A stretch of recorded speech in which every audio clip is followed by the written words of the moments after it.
அனைவருக்கும் காலை வணக்கங்க. வெள்ளிக்கிழமை காலை வணக்கம். இன்னைக்கு ஒரு சேட் நியூஸுங்க. கேட்டது மனசு ஒரு மாதிரி இதாகிடுச்சு. என்ன பார்த்தீங்கன்னா, நம்ம திருப்பூர்லேருந்து கோவை போயிட்டு இந்த ப்ரைவேட் பஸ் ஒன்று நீலம்பூர் பாலத்தில் கவிழ்ந்து 20க்கும் மேற்பட்ட பயணிகளுக்கெல்லாம் அடி அப்படின்னு சொன்னாங்க.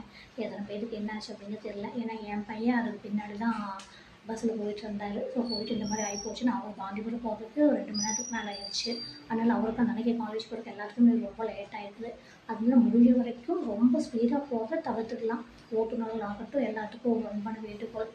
ஏன்னா உங்களை நம்பி தான் பல உயிர்கள் இருக்குது. உங்களை நம்பி தான் எல்லாமே ட்ராவல் பண்ணுறோம். ஸோ அப்படி இருக்கும்போது நீங்கள் போகிற வேகத்துக்கு உங்களால் பஸ் கண்ட்ரோல் பண்ண முடியாமல், இல்லை ஓவர் ஸ்பீடு உங்கள் கட்டுப்பாட்டை இழந்த பஸ் இந்த மாதிரி ஆயிருக்கு.